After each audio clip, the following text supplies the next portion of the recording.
Hey, Tarique. There we This go. looks better. This looks better. Yes. Perfect. How are you? Yeah, I'm fine. I'm totally fine. Nice. Looking forward to it. Awesome. Is it that cold, or are you just wearing your Actually, favorite jacket? it is pretty cold here. I mean, I found this space where it's a little bit quiet, but hmm I didn't put the heating on. You're Uh, saving. yeah, Nice. exactly. Yeah, yeah, All right. yeah. Cool. Well, let's just get this started, and yeah, I'll remind or repeat the explanation for the people that will join in later. So as mentioned, ask me anything with Tarique. For anyone who's watching, feel free to post your questions in the chat, and we'll get your questions answered. So Tarique, to get things started, you have quite the resume, and one of the things that we talked about last time that I interviewed you was about the fact that you're an ex-McKinsey consultant. So I can imagine that you brought some skills along with you that had helped you become a successful entrepreneur. And you mean being a consultant? Yeah. Yeah. Okay. Yeah. Yeah. Yeah. Well, I wouldn't say that you should become a consultant to ultimately become entrepreneur. So I really don't want to bring it that way. But I have to admit that you do get some skills that are helpful. I think when you set up a startup, and it already starts in the beginning when you make your plans, and then quite soon thereafter you need to convince your investors. It is very helpful when you can explain your plan in a very crisp and concise manner. That you can structure it. Basically, where you want to go and the entire trajectory to get there. If you can try to visualize that in some form and even translate that into steps that need to be taken and milestones that you think you can achieve in between. So generally, I think structuring your journey already in an early stage is helpful. And also being able to just communicate that in a nice with nice slides. Usually they say consultants can make nice slides, which is actually true. All right, so I can imagine in the early stage of any startups there are a lot of uncertainties. So what kind of data sets, or how do you find out what data to actually show when you tell your story?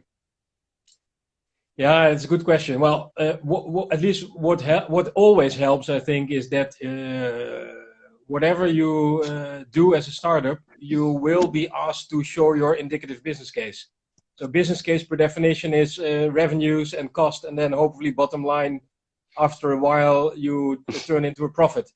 So if you start splitting those, then the revenues automatically comes, the price times volume of maybe one or multiple products. So by just drilling down that tree that ultimately creates a financial model will help guide you through what do you need to validate and also show as evidence in your story. So if you, for example, take price in a certain product, then it's pretty straightforward to consider applications or solutions in the market that come close to what you try to achieve. Hopefully they're not the same, although even that is not a guarantee for failure, I think. Yeah. But it helps then to be able to benchmark and make some good estimates, maybe even in ranges where you think it will be in terms of price, in terms of output based on, it could even be academic papers, let's say laboratory scale experiments, whatever.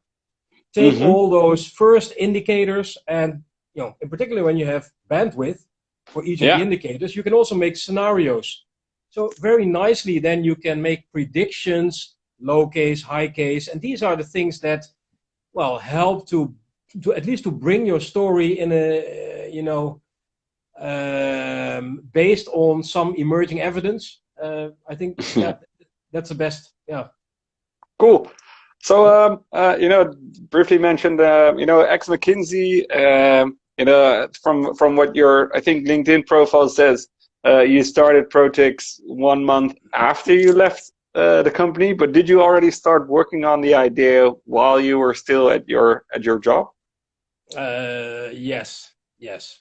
And Definitely. would you recommend that? And of course, you know, how did you find the time? Because how do you manage to combine a job with starting a company? Yeah. No, so I mean, this is exactly it's correct. So yes, actually, I co-founded the company with Kees. He's also a colleague of mine that time at McKinsey. So what we did is in the evening hours we sometimes misused, so to speak, the conference telephones because we had to make some calls, into whatever US or elsewhere. But that was sort of in spare time, but in the evening hours, as you can imagine, because during the day we were too busy. And then quite soon, once things become more realistic and also serious for yourselves, then at least we learned and we felt that it just doesn't work to do this part-time. So I think once you really go for your startup, then putting all your energy and commitment in probably is crucial. Because there's so much to do, and it's also so much fun that probably doing it next to something else at least will become more and more difficult. Yeah. So what were some triggers for you to at what that point you realized, okay, now I need to go full time? Yeah. Well, so in my case, I did have already, let's say, a job, as they say, well-paying job. So usually the golden handcuffs are sometimes known to prevent people from going into entrepreneurship. And well, in a way, that was the case for me. So I did use the time just a few months before we quit our jobs to at least already in a fast track try to validate and get a bit more certainty on the viability. Mm-hmm. Okay, so to get some comfort there. And what were those triggers? Those triggers were a lot of enthusiasm in our case. So what we do is Protix, and we grow insects and we use those as alternative ingredients, new proteins and fats for animals to feed. So you don't need to cut the forest to grow soy or catch fishes to feed to other fish. Really circular system. So, but the story that we had, we brought it to people across the entire value chain in the food system. So we did not only speak to feed mills, we spoke to farmers, we spoke to banks, some investors already in the early stage. And with all those people, we got pretty enthusiastic reactions. Together with a lot of questions, logic questions about, okay, what are you competing with? What's your production cost? All the logic no-brainers to ask, but at least it helped us, the enthusiasm that we got from basically everyone we talked to helped us, to just, why don't we just give it a try? I think for that was sort of our qualitative acid test, I would say. Yeah. And then at that point, you got some, exciting responses. But I can imagine the idea basically had to come from somewhere. Like, did you work in the field, or how did you get to the point where you thought, you know what, I want to farm insects? Yeah, let's say before 2009, so say 15 years ago, I would have laughed if people told me you'll be an insect. So and your former colleagues did, right?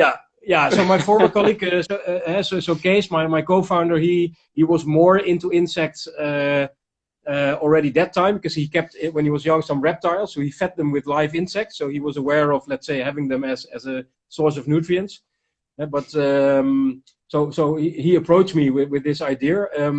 Then when we started deep diving, we actually learned that the idea as such was not even that new, because even in the 1960s, there were already professors that wrote about how insects can save the world.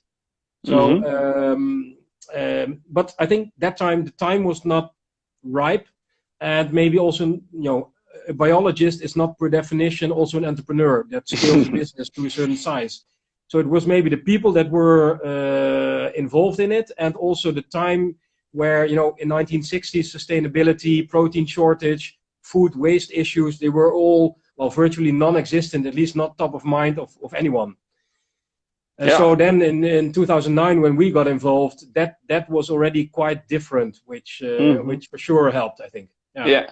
All right. So and you like you mentioned already, like the biologist is not necessarily an entrepreneur, but maybe the other way around as well. So I can imagine that you knew very little about that business. So how did you partner up, or how did you find the right people to work with?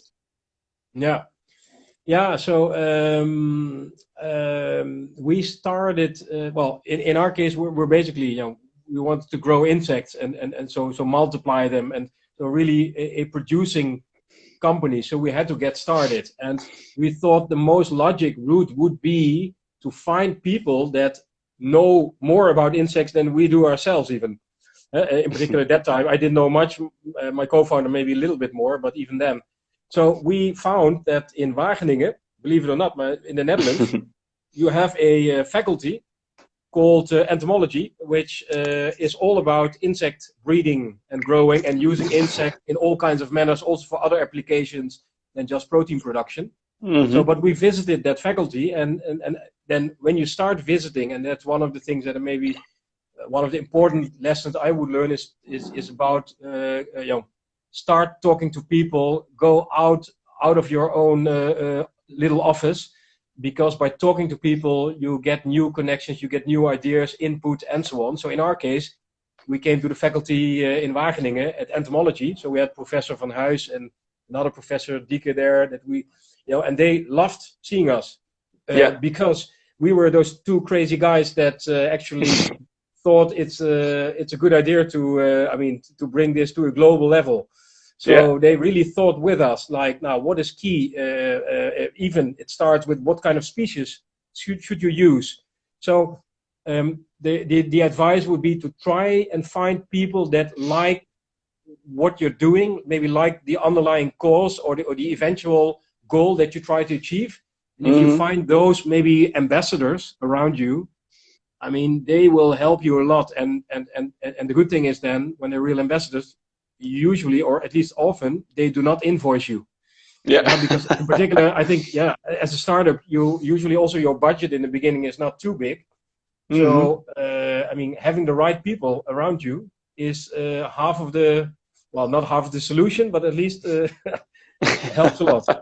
And you mentioned insights, so I can imagine that nothing or not the exact path was clear when you started. So you had to try out a couple of different things. I remember from the previous time that we spoke that you initially targeted a specific market, and then later on you switched a little bit. So how did you switch between markets? Why did you switch between markets? And how did that process go? Where did you eventually end up? So for us, the whole reason why we switched had to do with legislation, EU legislation. So that sounds like a very heavy topic, which it was actually, and partly still is, because we had the plan to use the insects in animal feed, I told you. And then once we got started, only after, actually relatively late, because even the Dutch government wasn't aware that EU legislation did not yet allow to use insects in professional animal feed. So we got started, and only 1.5 years later, when we were ready or preparing to build a big factory in Amsterdam, then suddenly people started asking for signatures, sign-offs, that everything we were saying was true and correct. So on the legal story of what we were doing, people were asking, okay, can you please get official confirmation from the government on these topics? And then the Dutch government put us forward to EU, and then suddenly there we got the message, but this is totally not allowed. You cannot do it. There's a preventive measure, whatever. Long story short, first, the good thing is that we have solved that. So we actively started lobbying and a whole umbrella organization active in Brussels.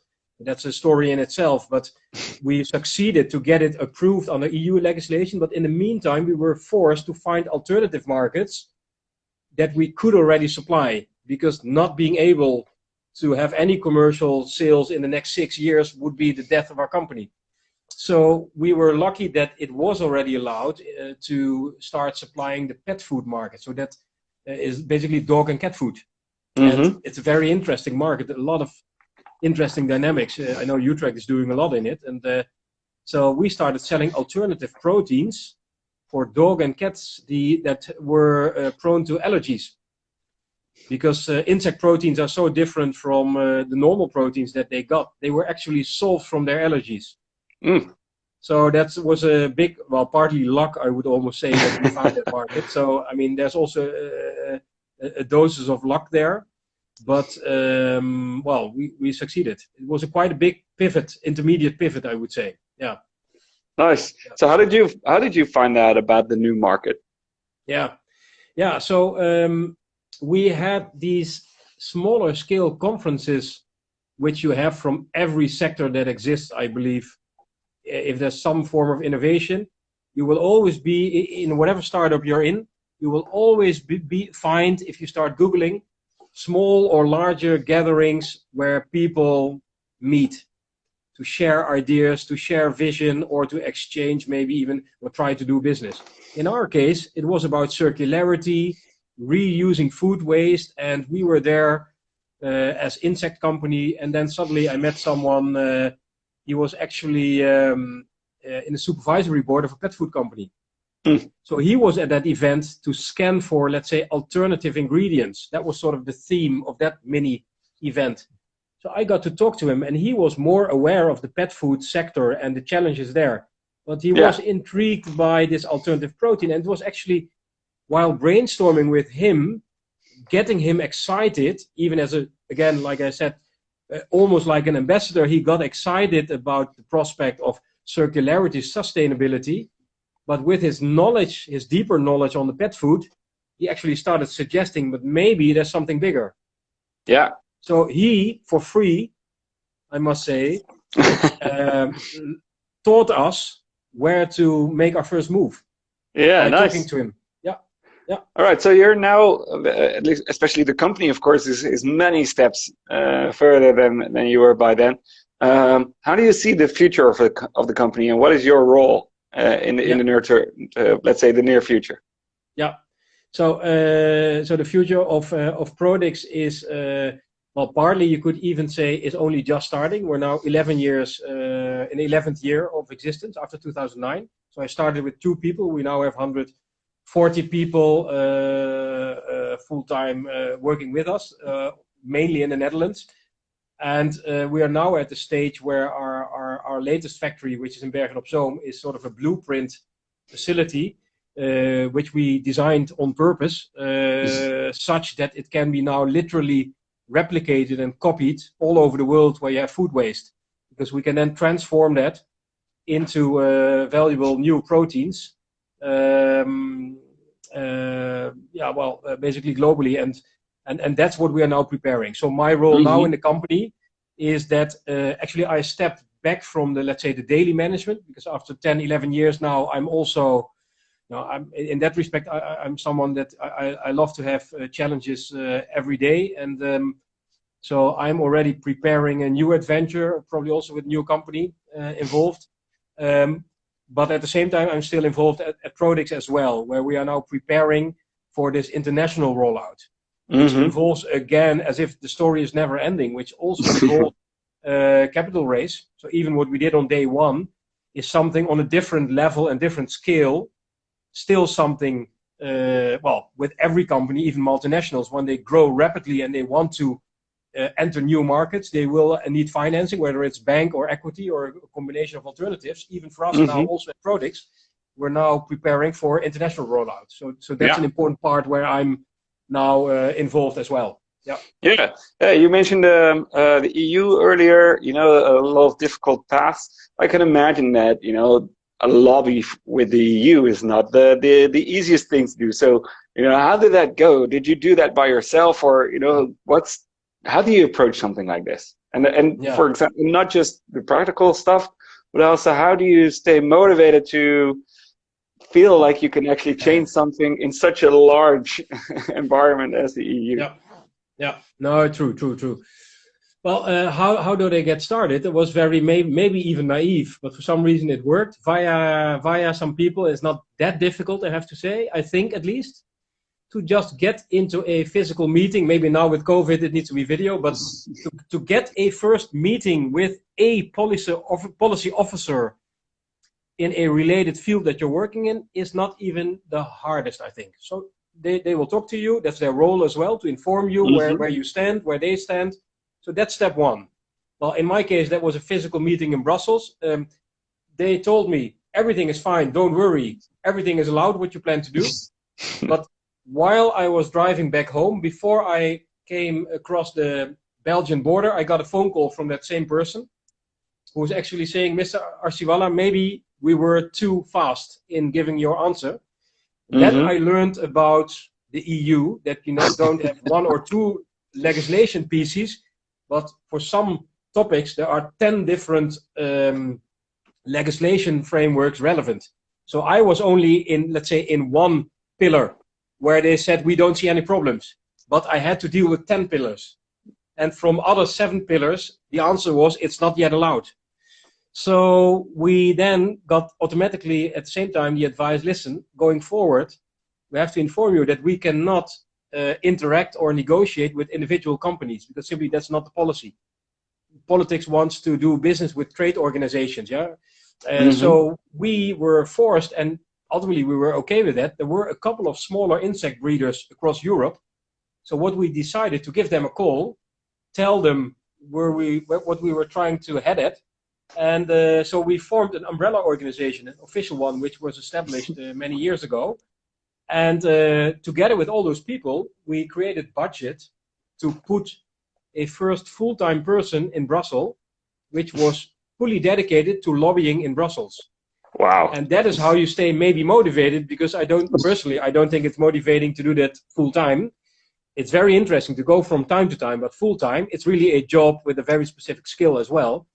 So we were able, thanks to sharing, let's say, the challenge even with competitors, we were able to finance that and to partly outsource this trajectory. All right. You also mentioned, it's like something that you like, but I mean, you're not trained to be an EU lobbyist, of course. I can imagine. You mentioned the factory in Berg op Zoom. That you didn't start out with such a big plant. So how did you actually get to the point where you could set up this larger factory, and how did you learn about it for you personally? Yeah, do you mean also like how did you start from literally nothing? How did you ultimately end up to a big factory? Yeah, and so that's one part of the question, and the second part is, how do you train yourself or learn about the things, when they're so incredibly new to you? Yeah. Well, what I always said also to my co-founder and to myself is that, I mean, and it's not always that easy, but we during that whole journey, you should always try to see the positive things and what you've learned and how you have come closer to your end goal by having new insights. Basically, you should have them every day, at least every week. You should be able to say, okay, at least now I know this didn't work. So even by failing in between on some aspects, you have learned something. That's not the route to further explore and to try and find a different route. And I think that staying motivated and basically also just celebrating even small successes is pretty important, not only for yourself, but I think also, in all honesty, also towards your investors, because it will not be the first time, I think, that people have raised their first capital with the story that this is the only time I need capital and then I'm profitable, whereas maybe in practice they need 3 additional funding rounds. And then it is really important that people may take your old promises, but at least that you can show where you did wrong and that you did, you manage it in a professional manner and you're at a higher level than a previous moment, that there is progress. I think that is really key. So how did you come from, let's say the collaboration with the Wageningen Universiteit to such a big factory that you have today? Yeah, so in our case, it was really step by step increasing our scale of production. So we started with really lab scale in very small containers. We started growing and multiplying, breeding insects, and it had to go bigger and bigger. Why did it have to go bigger in our case? So that may be different with other companies, but we had to show sellable product to develop the market. And with just 3, 4, 5, or 100 larvae, you cannot create sellable product, because in our case it's a protein powder, or it's a fat that you want to include somewhere. So we need to have already a couple of tons to be able to process that in systems, to be able to have, let's say, a bag of powder that needs to be tested. If you do a test with a fish, for example, on salmon, the trial station already needs 100 kilos or sometimes even 300 kilos of dry powder to do a proper test. That's 1 ton of larvae. So we were forced to make those scaling steps to be able to prove even our commercial viability, and that costs money. So a question from the audience is that sounds like such a risk. You know, how many customers did you have when you decided to scale that production facilities? You know, or maybe were there other factors, or how did that work? Yeah. So no, there were no other factories. It was indeed a pretty big risk. That time, in the very beginning, we only had customers which were not our intended end markets. It was just to sell the couple of insects that we had. We sold them into those reptile markets, you know, for very high prices, but the market was not big enough. So we knew this is ending. You know, you can't bring there another 1,000 tons at the same price. So we knew we had to develop those professional markets in the meantime. So yes, it was a huge risk, and I have to say that as such, we're also very thankful, grateful to, again, investors that were willing to take that risk financially. So for us, it was time, having left the company, and a little bit of private money.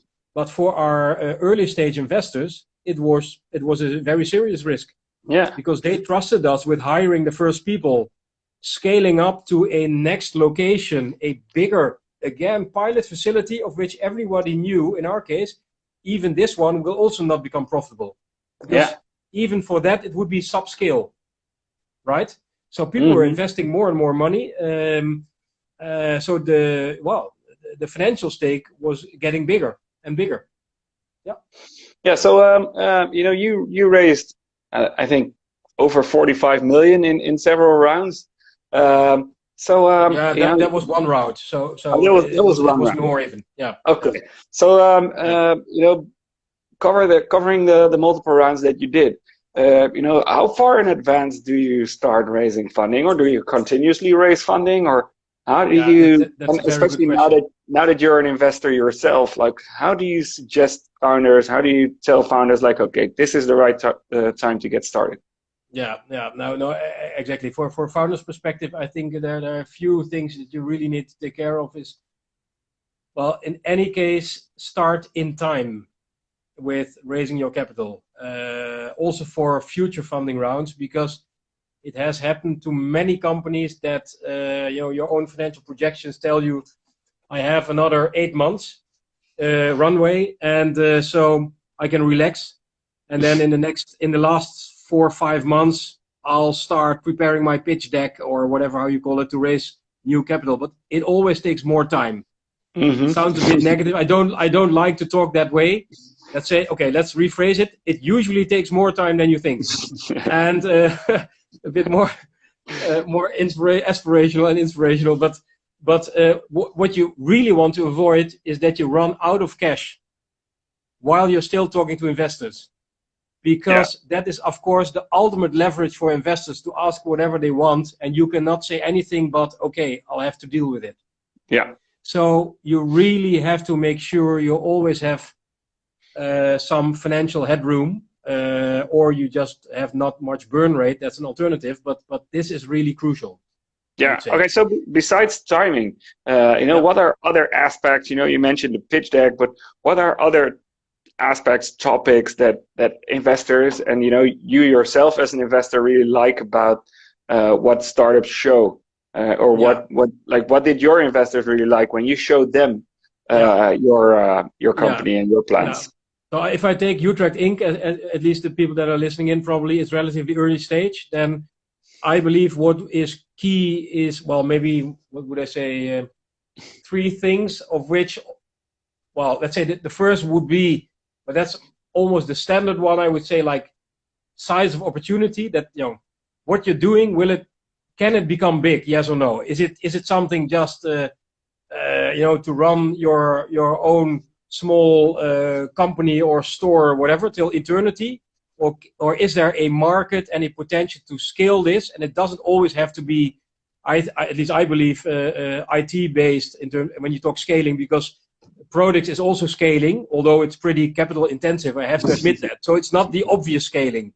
My own company. Maybe at Utrecht Inc. you have better scaling companies or faster scaling companies. I know that. I do realize that. But that the size of the opportunity scaling, I think it's around the proposition. Is it something unique? Or, because I still believe you can still be extremely successful with something that is already on the market. Mm-hmm. So people that say, I don't have a good idea, so I cannot become an entrepreneur, I don't believe in that. Because I also believe in doing something that is already there, but do it 10 times better. And you can learn from first movers, and you can replicate them and do it a few times better or different, and still be successful. But at least your proposition or the way how you approach it, is it really, let's say, distinctive, exciting? And the third one that's almost bridging this last point is, do you radiate energy? Do you radiate, when you talk about your idea that, you can withstand a couple of setbacks, because you will get them. That's a fact. And that's, per definition. So are you someone who really wants to get this off the ground? Yes or no? And people just feel it. And it doesn't, you have introverts and extroverts. It doesn't mean that introverts will never get funding. Totally not true. But introverts in their own way, for sure, will also radiate their passion. I think it's those three key elements. And is this excitement, is that part of the reasons why, even despite the risks in such an incredible story like Protix, that you took the chances, and you mentioned earlier today that you're now looking into, another startup, starting in your new journey, like knowing the risks, like, is it as easy as it was back then, or easier or tougher, or how do you mitigate it? Yeah, good question. I see it also in the screen. Well, so now it becomes a bit philosophical, but I just turned 45. So, so my Protix journey took 11 years, to get where we are. And now I could say it's a company stable, ready for global expansion. Okay, that took 11 years. Okay, so my next adventure, I hope it doesn't take 11 years to get where I stand now with Protix. Mm-hmm. So, well, and that is doable. That does say something about, how fundamental kind of an idea you have that you want to bring and scale and develop. Yeah. And I think, even at Utrecht Inc., I know a couple of companies that will have a long journey, and others that may indeed explode and be extremely successful, or that in 2 years. Yeah, but in general, for any founder, actually considering like your age, and of course, how long you still have to go, you're thinking like, okay, you can take the risk because you have so many years to go. True. Yeah, I think it's a fantastic journey, so I would highly recommend it. Nice. You'll never regret it. Something very practical, going back to the factory that you have. So why did you decide to locate it in the Netherlands? It's of course very expensive. Why not put it overseas? Yeah, it's a good question. Very good question. Ultimately, it does have to do with risk and complexity of building a pretty large, industrial plant, in another country, within another culture, with other governmental regulations for the first time. So we felt that the increased risk that you take, although maybe, as you say, the financial environment probably would be better. Not only lower salaries, but also potentially other costs that would be lower, or less legislative restrictions. Despite that, we decided to go for this first factory in the Netherlands. Yeah. To just de-risk because of the very high investment amount involved. Well, you heard the 45 million. Mm-hmm. And yes, maybe the plant is less, returning less yield than maybe when we would have built the plant somewhere else. But at the same time, for Prodigs, it's not the end station. It's just an intermediate station of an expansion journey. So then it's acceptable. Yeah, definitely. And I can imagine that it also helps convince the investors that is a more secure investment. Exactly. Yeah. All right. So you mentioned events, and talking to people that are in your sector, in your market.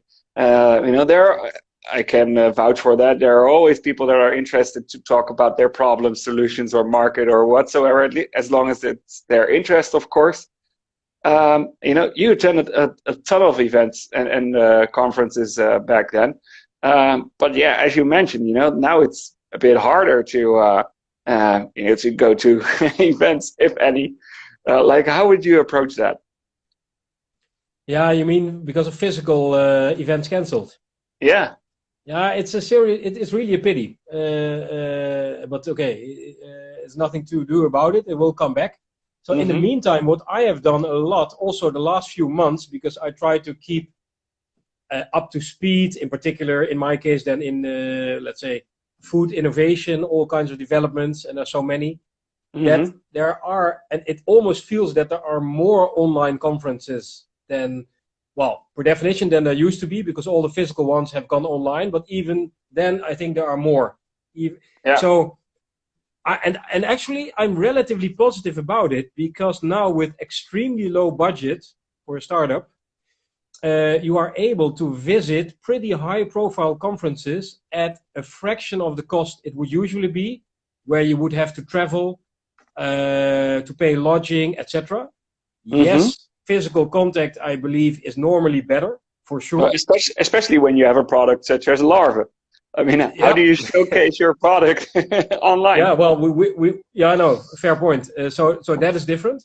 But what I have seen online now is that, you have these online meeting rooms and ways to find each other, which work pretty well and which are quite actively used, which actually as a benefit has that you may be able to get into contact with more people, and maybe also people that otherwise you wouldn't have spoken to. So I actually want to try it to a positive, although I'm not saying it's all positive at all, but I do think you can use it a bit to your benefit on some aspects. Right? All right. Okay, so two last questions. One more from the audience, and you can probably see it, going back to the factory. Do you think your brand value increased because you chose for the Netherlands? I mean, I think even the king or the queen or both were at your factory. Yeah, we had Willem-Alexander and also Carola Schouten at our opening in June last year. So that was fantastic recognition, of course, to have them there. And it was covered in all global media. I mean, it went whatever, I don't know, CNBC, CNN, and BBC, and but of course also 8 Uur Journaal, Jeugdjournaal. That's of course most important, Jeugdjournaal. Almost serious. That was maybe what we were most proud of. In my space, let's say in the food arena, food innovation, Netherlands, but I think in more spaces, also in the Utrecht specialties, Netherlands has a very strong name. So being a company, in my case, on innovative food solutions from the Netherlands helps a lot when you are at international conferences. Absolutely. Yeah. All right. So last question. So every week we ask our speakers, about their biggest fuck up and the lessons that they learned from it. So I'm very curious. You mentioned, there you can just learn that it's not a certain path to follow. But there must be at least one thing that you think, okay, I spent way too much money or way too much time on this thing that I can advise other people not to. Yeah. Well, I think, well, for us, the biggest fuck up is still, and I'm saying that because it may help that you don't need to get stressed out, is that in our first year after we quit our jobs at McKinsey that time, only after a few months, we built our business case based on literature search, and we made a mistake. Because from literature, we thought that, sounds really stupid, but that an insect and larvae, just like other human beings, contain 1/3 of water, and the rest was biomass that you could sell, okay, to keep it very simple. Mm-hmm. Reality turned out that not 1/3, but 2/3 is water in almost every living animal, or even more than 2/3. So we made a calculation mistake, which meant, I mean, it sounds like a small thing, but it meant that our projected output of the factory of sellable product immediately could be divided by 2. And how did you find out? So our complete business case was wrong, completely wrong. And how did you find out? We literally found out, we still quote that from time to time, that we had this professor from Canada visiting us in the Netherlands. He looked at our plans because we wanted to have input. He looked at our calculation, and then he quote unquote said, "Oh gosh, I'm not sure if this is correct." And that was a serious understatement from, guys, you made a huge fuck up. This is completely wrong.